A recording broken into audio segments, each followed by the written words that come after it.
다 함께 신앙 고백하겠습니다. 나는 전능하신 아버지 하나님 천지의 창조주를 믿습니다. 나는 그의 유일하신 아들 우리 주 예수 그리스도를 믿습니다. 그는 성령으로 잉태되어 동정녀 마리아에게서 나시고 본디오 빌라도에게 고난을 받아 십자가에 못 박혀 죽으시고 장사된 지 사흘 만에 죽은 자 가운데서 다시 살아나셨으며 하늘에 오르시어 전능하신 아버지 하나님 우편에 앉아 계시다가 거기로부터 살아있는 자와 죽은 자를 심판하러 오십니다. 나는 성령을 믿으며 거룩한 공교회와 성도의 교제와 죄를 용서받는 것과 몸의 부활과 영생을 믿습니다. 아멘. 찬송가 204장 부르시죠.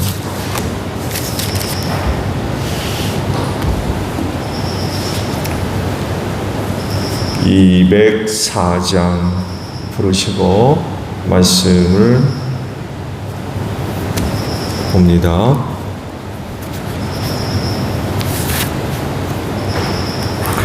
주의 말씀 듣고서 준행하는 자는 반석 위에 터닫고 집을 지은 같아 비가 허거물나며 바람 부딪혀도 반석 위에 세운 집 무너지지 않네.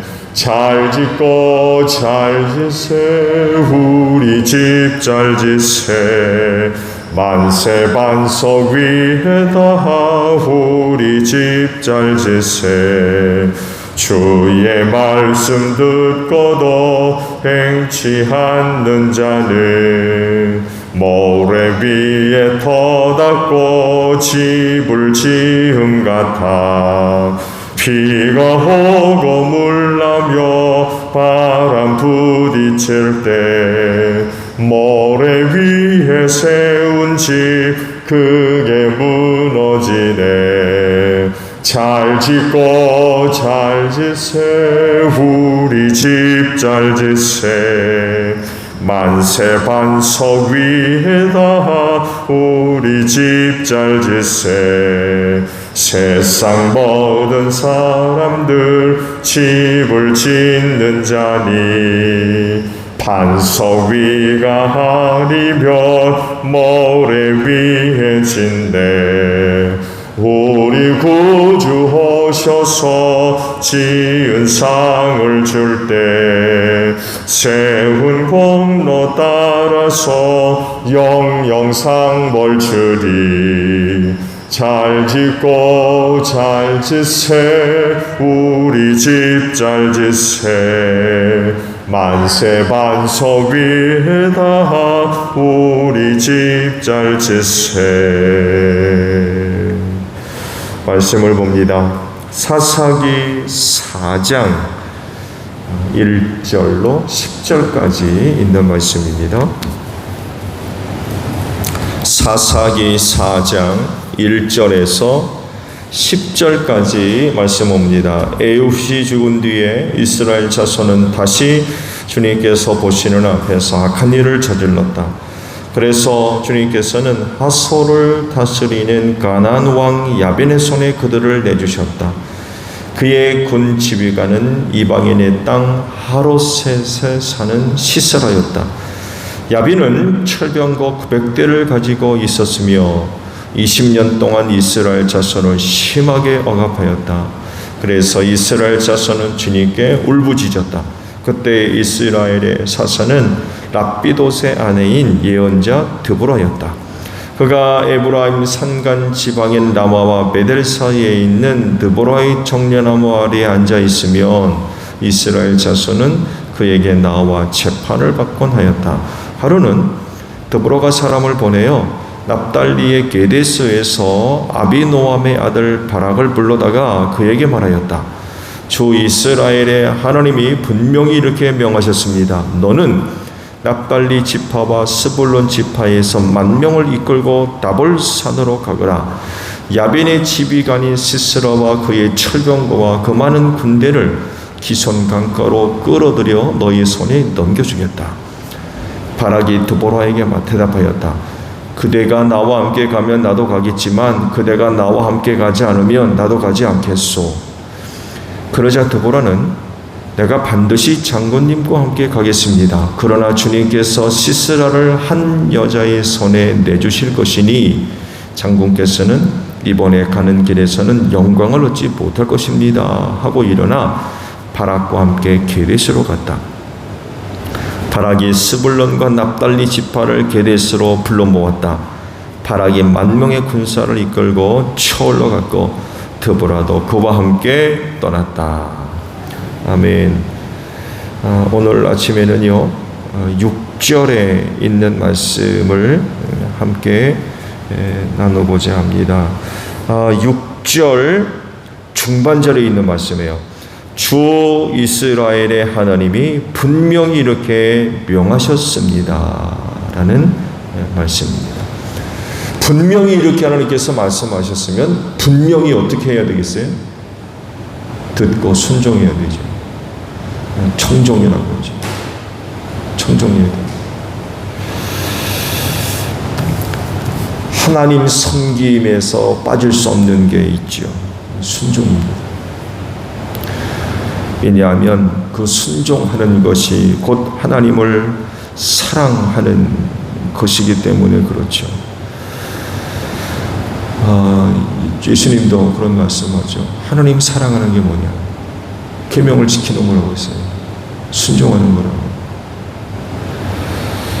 순종하지 않으면서 하나님을 사랑한다, 하나님을 섬긴다, 그건 거짓말이에요. 순종을 그래서 신앙의 확증이라고도 이야기할 수 있죠. 곧 믿음이 없으면 순종하지 않습니다. 그래서 반대로 순종이 있는 사람은 곧 하나님을 향한 믿음이 있어요. 믿으니까 순종하는 거예요. 의심하는데 어떻게 순종합니까? 믿음이 없는데 어떻게 순종하냐고요. 더욱이 위기와 위협이 첨가되면 더 심각해집니다. 그냥 단순히 불신앙 이것만의 문제가 아니라 여기에 위협이나 위기가 더해지게 되면 심각해지는 거죠. 하나님을 불신하는 사람은 더더욱 순종하지 않습니다. 할 수가 없어요. 그래서 마지막 시험과 환난의 때에 그리스도인들에게 이 순종이 중요하게 다뤄질 수밖에 없어요. 오늘 주신 말씀이 바로 이걸 두고 하시는 말씀이에요. 온전한 순종이 없어요.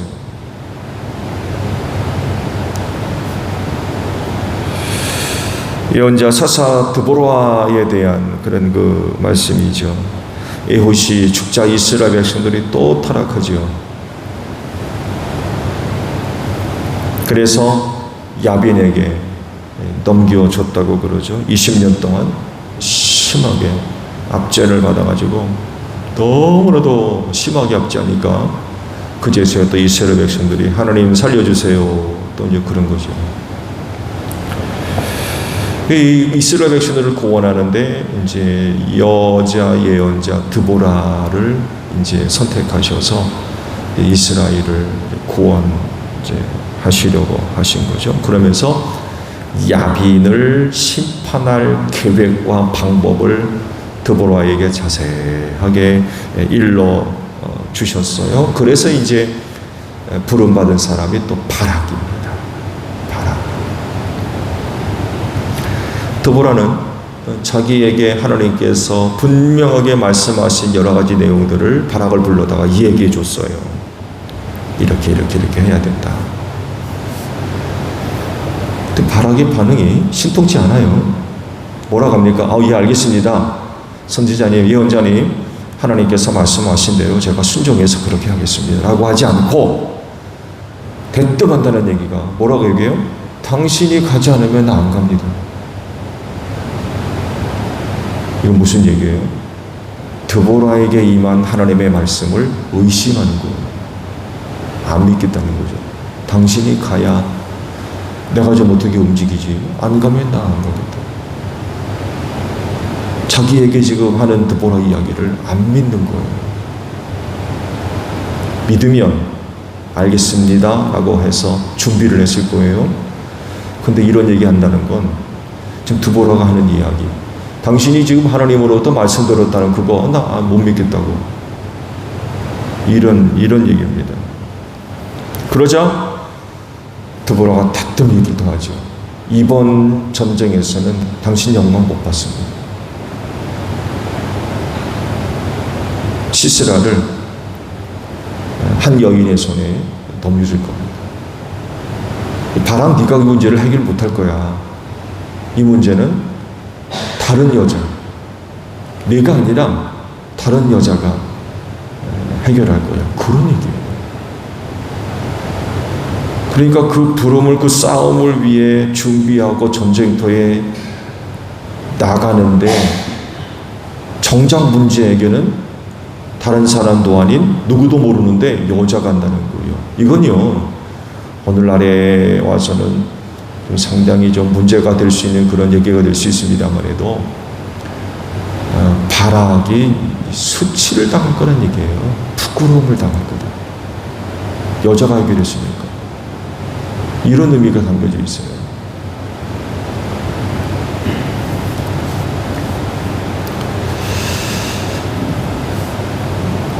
이 에피소드가 우리에게 얘기하는 게 뭐예요? 그건 다른 것이 아니라 믿음 안에서 고백되어지는 순종입니다. 근데 이제 바락은 그러지를 못한 거죠. 믿음이 없으니까 순종하려고 하지를 않아요. 드보라가 얘기하잖아요. 분명히 말씀하셨습니다. 그러면 아멘 해야죠. 그냥 말씀하셨습니다 라고 하지 않고 분명히 말씀하셨습니다 라고 그러면 두말할 것도 없이 아멘 해야 되는데 그러지를 못한 거죠. 하나님을 믿지를 못하니까 야빈이 갖고 있는 철병거 900대가 더 무서워지는 거죠.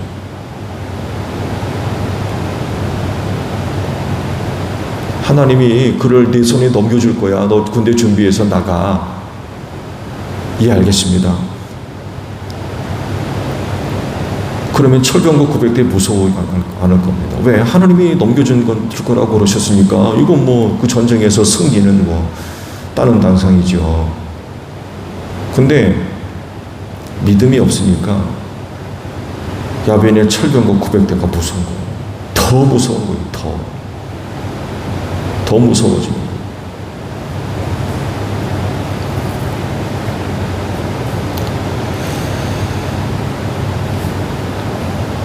야벤의 군대 장관 시스라와 철병거와 많은 군대를 네 손에 넘겨주겠다.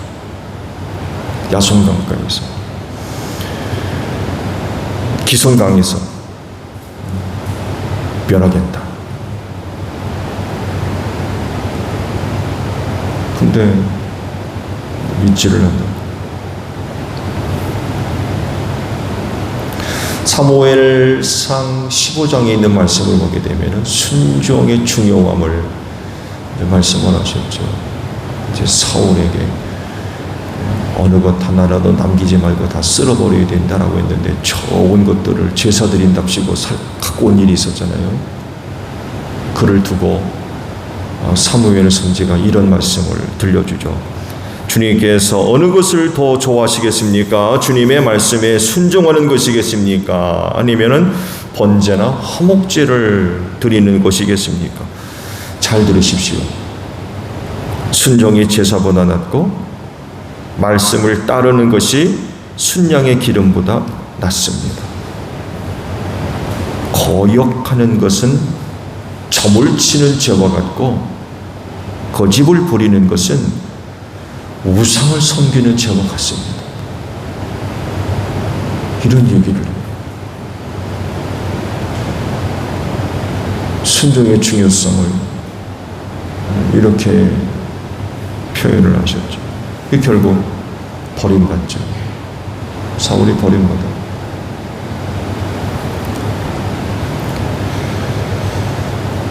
하나님의 말씀에 순종하는 것을 어느 것보다도 중요하게 여기신다는 것을 알 수가 있죠.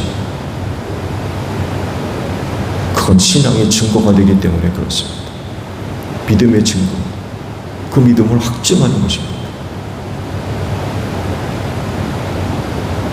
그리고 그건 곧 하나님의 사랑이기도. 근데 문제는 그럼에도 불구하고 그 순종을 어렵게 만드는 여러 가지 상황들이, 이런 저런 것들이 순종하기 어렵게 만드는 거죠.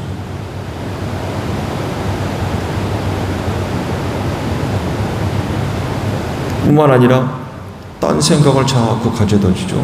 그렇게 하는 것보다는 이렇게 하는 게 난데, 내 생각, 내 방법. 하나님의 말씀에 순종하는 것보다도 내 방법대로, 내 생각대로 하는 것이 훨씬 더 유익되는 이런 생각들.